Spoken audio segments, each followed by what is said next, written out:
Good morning students. Soni nursing college Jaipur Bagru. Last video के अंदर अपन ने पेनिस डिसऑर्डर के बारे में डिस्कस किया था। उसके अंदर पैराफिमोसिस अपन ने डिस्कस कर लिया था। अब उसी मेल रिप्रोडक्टिव सिस्टम के अंदर एक और डिसऑर्डर है अपना प्रोस्टेटिस, जिसको आज अपन इस वीडियो के द्वारा डिस्कस करेंगे। तो अपना टॉपिक का नाम है प्रोस्टेटिस बाय अब्दुल वाहिद। आप देखिए डायग्राम, देखिए दो डायग्राम दिए हुए हैं, एक नॉर्मल प्रोस्टेट का दिया हुआ है, एक प्रोस्टेटिस का दिया हुआ है। फर्स्ट मैं आपको बता देता हूँ कि प्रोस्टेटिस दो वर्ड से मिलकर बना हुआ है, प्रोस्टेट प्लस आइटिस। आइटिस का मतलब या आपको क्या मालूम है क्या होता है? आइटिस का मतलब होता है इन्फ्लामेशन या इन्फेक्शन, ठीक है। और प्रोस्टेट मतलब प्रोस्टेट ग्लैंड। तो बेसिकली दो डायग्राम आपके सामने दिए हुए हैं, एक नॉर्मल प्रोस्टेट है, एक तरफ प्रोस्टेटिस है। तो नॉर्मल प्रोस्टेट की तरफ आप देखो कि उसकी जो साइज एंड शेप है वो बिल्कुल नॉर्मल कंडीशन के अंदर है, लेकिन जो प्रोस्टेटिस है उसके अंदर वो चीज़ एनलार्ज हो गई है। और वो एनलार्ज किसकी वजह से हुई है? किसी भी इन्फेक्शन या इन्फ्लामेटरी कंडीशन की वजह से। तो आइए डिस्कस करते हैं इसका डेफिनेशन के बारे में। Prostatitis is an inflammation of the prostate gland that is often associated with lower urinary tract symptoms and symptoms of the sexual discomfort and dysfunction। प्रोस्टेटिस क्या चीज़ है? वापस एक बार देखिए डायग्राम में कि प्रोस्टेटिस एक प्रकार का इन्फ्लामेशन या इन्फेक्शन है किस चीज़ का? प्रोस्टेट ग्लैंड्स का, ठीक है। जिसमें क्या हो रहा है, कुछ एसोसिएटेड यूरिनरी ट्रैक्ट सिम्टम्स आ रहे हैं और कुछ डिसफंक्शन हो रहे हैं सेक्सुअल एक्टिविटी के अंदर। तो उस टाइप की जो सिम्टम्स है वो क्या आते हैं, अपन को नजर आते हैं प्रोस्टेटिस कंडीशन के अंदर। क्लियर? अगर इसके अपन एक इंसिडेंस के बारे में बात करते हैं तो the condition affect 5 to 10% of main. Total अगर पॉपुलेशन का अपन अगर काउंट करके चल रहे हैं तो 5 से 10% पॉपुलेशन में ये प्रोस्टेटिस कंडीशन है वो देखी जाती है। It is the most common urologic diagnosis in men younger than 50 years of। सबसे ज़्यादा तो ओल्ड एज है या 50 ईयर से जो अबव निकल चुके हैं या उस एज के दौरान है, तो उस दौरान अपन क्या कर सकते हैं, यूरोलॉजिक डायग्नोसिस करके अपन इस चीज़ के बारे में पता लगा सकते हैं कि पेशेंट को प्रोस्टेटिस हो रहा है या नहीं हुआ है, ठीक है। अब बात करते हैं इसके कॉजेज़ के बारे में। तो सबसे इम्पोर्टेंट जो कॉजेज़ है वो इसका है इन्फेक्टिंग एजेंट के अंदर अपन सबसे इंपॉर्टेंट इसका जो कॉजेज अपन काउंट करके चलते हैं वो बैक्टीरिया काउंट करके चलते हैं। लेकिन इसमें तीन चीज़ दी हुई है, बैक्टीरिया, फंगस और माइकोप्लाज्मा। जो ये जितने भी एजेंट होते हैं वो क्या करते हैं, अपने प्रोस्टेट के अंदर इन्फेक्शन और इन्फ्लामेटरी कंडीशन को अराइज करते हैं, ठीक है। सेकंड ऑप्शन में देखिए आप, other condition such as urethral structure और बीपीएच। कई बार क्या होता है कि यूरेथ्रल स्ट्रक्चर हो जाए या फिर बिनाइन प्रोस्टेट हाइपरप्लेजिया की कंडीशन की वजह से भी पेशेंट के अंदर उसकी प्रोस्टेट के अंदर क्या हो सकता है, इन्फ्लामेशन कंडीशन आ सकती है। या फिर ई कोलाई की इन्फेक्शन की वजह से भी पेशेंट के अंदर ये प्रोस्टेटिस हो सकता है। फोर्थ पॉइंट है, the micro organism colonise the urinary tract and ascend to the prostate. कई बार क्या होता है कि यूरिनरी ट्रैक्ट के अंदर इन्फेक्शन होने की वजह से या वहाँ पर छोटे छोटे जो माइक्रो ऑर्गेनिज्म है वो क्या करते हैं, कॉलोनी फॉर्मेशन कर लेते हैं, ठीक है। और वो कॉलोनी फॉर्मेशन करने के बाद में क्या होता है, धीरे धीरे बढ़ते रहते हैं और प्रोस्टेट ग्लैंड तक वो पहुंच जाते हैं और उसके अंदर इन्फेक्शन और इन्फ्लेमेशन कर देते हैं, ठीक है। नेक्स्ट पॉइंट है, having pelvic trauma such as injury from bicycling और हॉर्स बैक राइडिंग। कई बार क्या होता है कि किसी मेल इंडिविजुअल्स को पेल्विक ट्रॉमा हो जाए।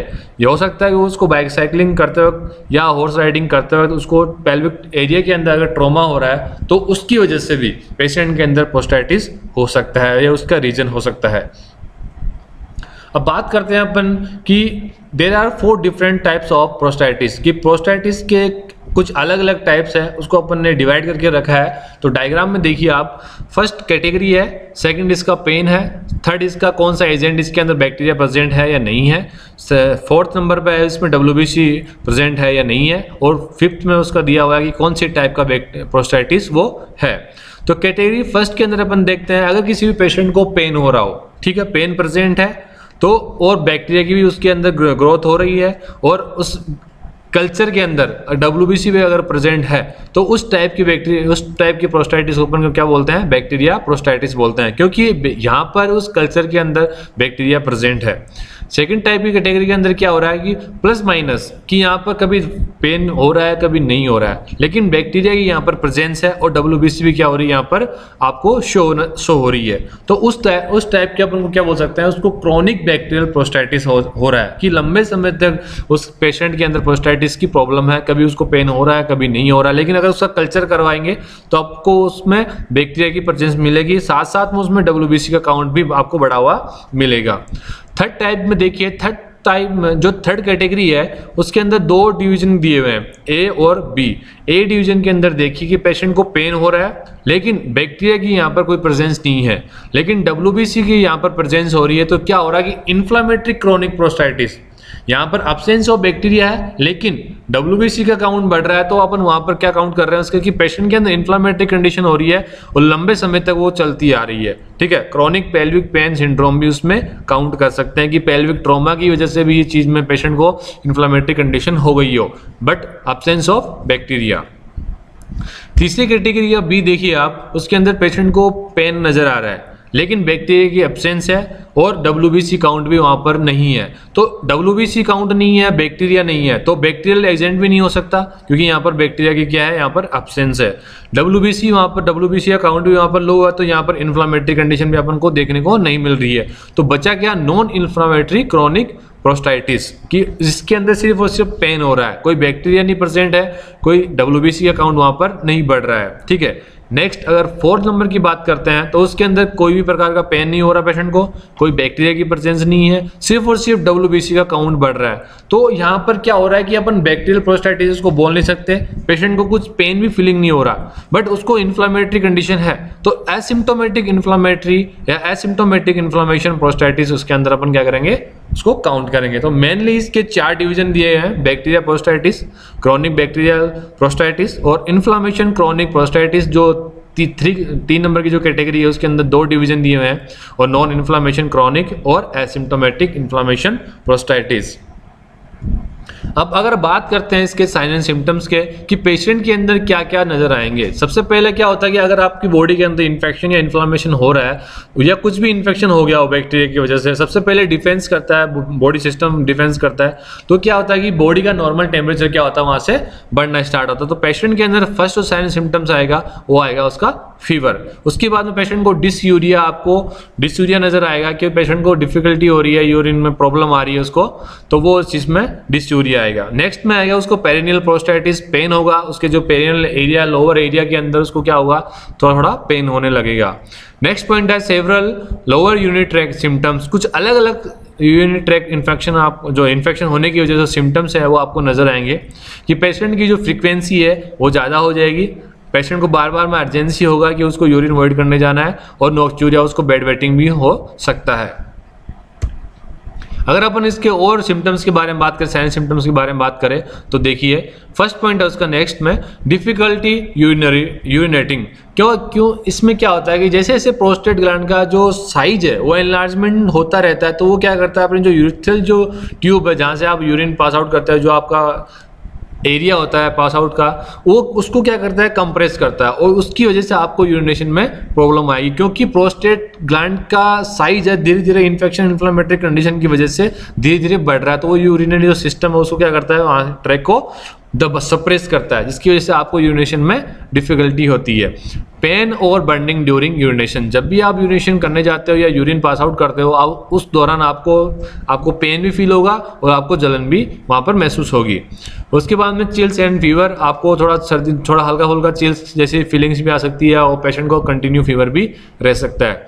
उसके बाद pain that comes and goes in the lower abdomen around the anus, in the groin और इन द बैक। कई बार क्या होता है कि एनलार्जमेंट की वजह से, पेशेंट प्रोस्टेट एनलार्जमेंट की वजह से क्या होता है कि पेशेंट को सीवियर पेन होने लग जाता है, और वो पेन क्या करता है, उस पेशेंट के राउंड में जो आपके जो लोअर एब्डोमेन एरिया है उस साइड में, प्लस आपके जो बैक साइड में एनएस एरिया की तरफ से उस साइड में, और आपके ग्रोइन एरिया में या उसके आसपास बैक साइड में भी आपको क्या हो सकता है, सीवियर पेन फील हो सकता है, just because of enlargement of प्रोस्टाइटिस या प्रोस्टेट ग्लैंड्स। फिर नेक्स्ट पॉइंट है पेन ड्यूरिंग इजैकुलेशन, इजैकुलेशन के दौरान आपको पेन फील होगा। नेक्स्ट पॉइंट है pen during sexual intercourse, sexual intercourse के दौरान भी आपको पेन फील होगा। ठीक है। उसके बाद में अपन कुछ डायग्नोस्टिक इवैल्यूएशन के बारे में बात करते हैं, जिससे ये कंफर्म कर सकते हैं कि पेशेंट के अंदर उसको प्रोस्टेटिस हो चुका है या कुछ होने वाला है, कुछ भी इन्फेक्शन या इन्फ्लेमेटरी कंडीशन हो रही है, कुछ भी हो रहा हो, तो उसका अपन डायग्नोस्टिक इवैल्यूएशन करेंगे। तो पहला पॉइंट क्या है इसका, यूरिन टेस्ट। अपन ने ऑलरेडी डिस्कस किया कि इसका जो मेन एक्चुअल में जो एजेंट है प्रोस्टेटिस का, वो क्या है, वहां पर बैक्टीरिया। अगर अपन यूरिन एनालिसिस करते हैं तो उसके अंदर क्या मिलेगा, आपको इन्फेक्शन मिलेगा, उसके यूरिन में इन्फेक्शन मिलेगा, क्योंकि वहां पर प्रेजेंस ऑफ बैक्टीरिया है। तो वो यूरिन का एनालिसिस करेंगे तो वहां से अपन को कंफर्म हो जाएगा कि यूरिन इन्फेक्टेड है। नेक्स्ट पॉइंट में अपन बात करते हैं ब्लड टेस्ट। जैसे ही अपन ब्लड टेस्ट करते हैं तो आपको पता है कि बैक्टीरिया की प्रेजेंस की वजह से वहां पर ब्लड के अंदर भी इन्फेक्शन होने का चांस हो सकता है, और अगर ब्लड टेस्ट कर रहे हैं तो वहां पर WBC का काउंट भी नॉर्मली अपन को देखने को मिलेगा। नेक्स्ट थर्ड पॉइंट है पोस्ट प्रोस्टेटिक मसाज। कई बार क्या होता है, प्रोस्टेटिक मसाज करने की रेयर केस में अगर आप वहां पर प्रोस्टेट एरिया के ऊपर वहां पर होने के बाद में, कंडीशन होने के बाद में आप क्या कर रहे हो, वहां पर मसाज कर रहे हो, तो उसकी वजह से भी पेशेंट को क्या हो सकता है, वहां पर आइडेंटिफाई हो सकता है, पता लगा सकते हैं अपन। इमेजिंग करेंगे, टेस्टिंग करेंगे उसका कि उसमें सीटी स्कैन किया आपने। सीटी स्कैन करने से अपन को क्या पता चला कि उसकी पेशेंट की जो यूरिनरी ट्रैक्ट है उसकी साइज शेप कैसी है, उसकी लोकेशन कैसी है, और प्रोस्टेट ग्लैंड कैसी है दिखने में इसका साइज। तो सीटी स्कैन से क्या होता है, उसका इमेजिनेशन में अपन को एक इमेज के द्वारा अपन को पता चल जाता है। एक्सरे से सेम होगा कि उसकी साइज का पता चल जाएगा, लोकेशन का पता चल जाएगा कि उसके अंदर कोई एनलार्जमेंट है या नहीं है। सोनोग्राफी में उसकी साइज एंड शेप में उस अपन क्या करते हैं, इसका आइडेंटिफाई करते हैं। तो 3 पॉइंट है, अपन उसका इमेज के द्वारा, सीटी स्कैन के द्वारा, एक्सरे के द्वारा और सोनोग्राफी के द्वारा अपन क्या कर सकते हैं, उसको आइडेंटिफाइड कर सकते हैं।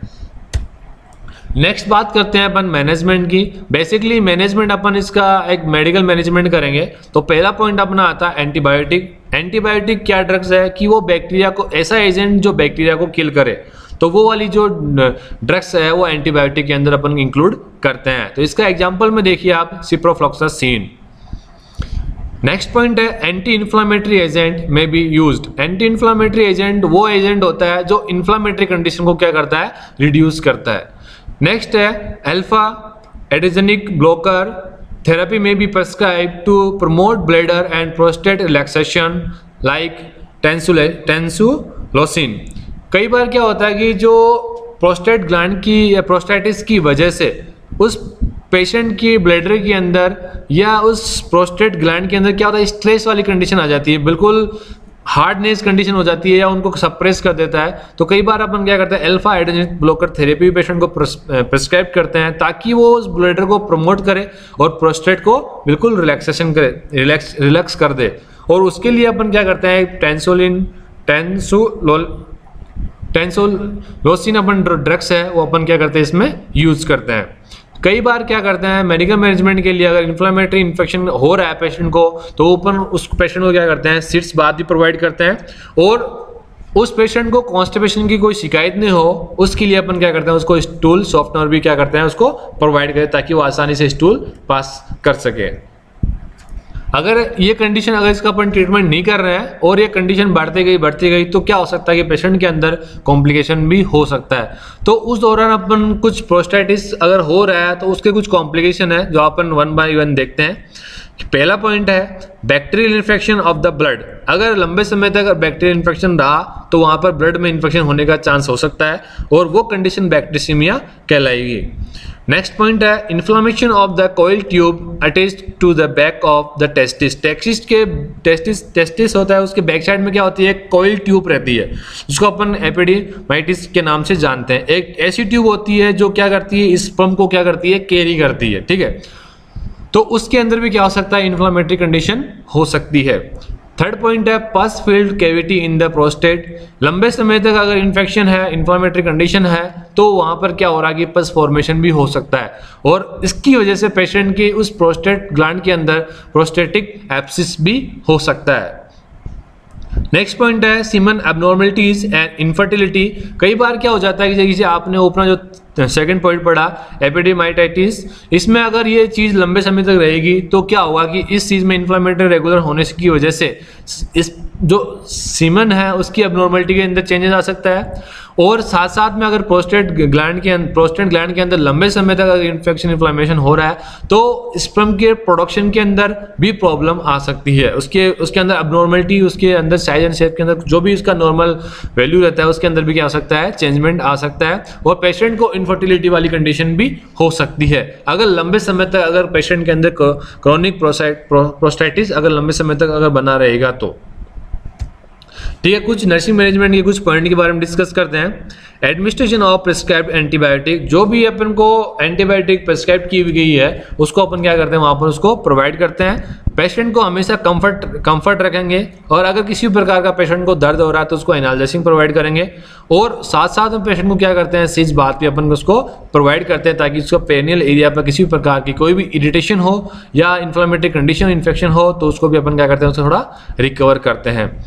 नेक्स्ट पॉइंट है उसका out patient teaching continue antibiotic therapy, कि जो भी पेशेंट आउट पेशेंट है तो अगर जा रहा है तो उसके लिए अपन बताते हैं कि उसको एंटीबायोटिक थेरेपी कैसे उसको कंटिन्यू रखनी है।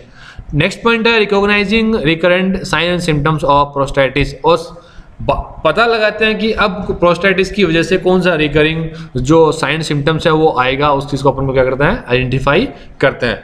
ठीक है, तो आज की टॉपिक के अंदर अपन ने प्रोस्टेटिस के बारे में डिस्कस किया था। प्रोस्टेटिस में अब क्या कहलाता है कि प्रोस्टेटिस का मतलब होता है कि inflammation of the prostate glands, जिसकी वजह से कुछ साइन एंड सिम्टम्स नजर आते हैं और सेक्सुअल डिस्कम्फर्ट भी आपको देखने को मिल सकता है।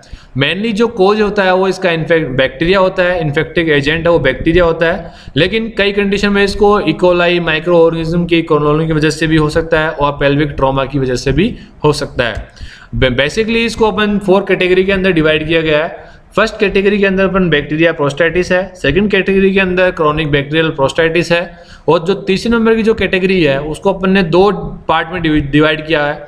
ए पार्ट में इन्फ्लामेटरी क्रोनिक प्रोस्टेटिस है और बी पार्ट में नॉन इन्फ्लामेशन क्रोनिक प्रोस्टेटिस है, और जो 4 नंबर की जो कैटेगरी है उसके अंदर एसिम्प्टोमेटिक इन्फ्लामेशन प्रोस्टेटिस को इंक्लूड किया गया है। उसके बाद मेनली इसके जो साइन सिम्टम्स है वो फीवर, डिस्यूरिया, पेरिनियल, प्रोस्टेटिस पेन और कुछ यूरिनरी ट्रैक इन्फेक्शन भी नजर आते हैं पेशेंट के अंदर, और पेशेंट को डिफिकल्टी होती है यूरिन पास आउट करने में, फीवर आएगा पेशेंट को, इजैकुलेशन में उसको प्रॉब्लम आएगी, और कुछ डायग्नोस्टिक वैल्यूएशन इससे अपन इस चीज़ को कंफर्म कर सकते हैं। यूरिन टेस्ट के लिए ब्लड टेस्ट और उसका सीटी स्कैन, एक्सरे और सोनोग्राफी भी अपन उस पेशेंट का कर सकते हैं। साथ साथ में उस पेशेंट को मैनेजमेंट के लिए हमेशा एंटीबायोटिक के लिए रखेंगे, क्योंकि इसको बैक्टीरियल इन्फेक्शन हुआ है, एंटी इन्फ्लेमेटरी एजेंट उसको प्रोवाइड करेंगे, पेशेंट को सीट्स बाद भी उसको अपन क्या करेंगे, प्रोवाइड करेंगे। अगर पेशेंट को अगर ट्रीटमेंट नहीं मिला तो उसमें कुछ कॉम्प्लिकेशन हो सकता है, बैक्टीरियसीमिया हो सकता है, एपिडाइमाइटिस हो सकता है, और प्रोस्टेटिक एब्सिस भी उस पेशेंट को हो सकता है, इनफर्टिलिटी भी पेशेंट को हो सकता है। ठीक है, नर्सिंग मैनेजमेंट में नर्सेस का क्या काम है, उसको कंटिन्यू जो एंटीबायोटिक मिली है उसको प्रिस्क्राइब करना है, पेशेंट को कंफर्ट देना है, एनाल्जेसिक प्रोवाइड करना है, और उसको टीच करना है एंटीबायोटिक थेरेपी के बारे में, और जो भी कुछ रिकरेंट जो साइन सिम्टम्स आ रहा है उसको रिकॉग्नाइज करना है। So this all about prostatitis. ठीक है, थैंक यू। अगर किसी प्रकार का कोई भी इसमें समझ में नहीं आ रहा हो, कुछ भी डाउट है तो मुझे डायरेक्टली मैसेज कर सकता है और कमेंट भी कर सकता है। ठीक है, थैंक यू।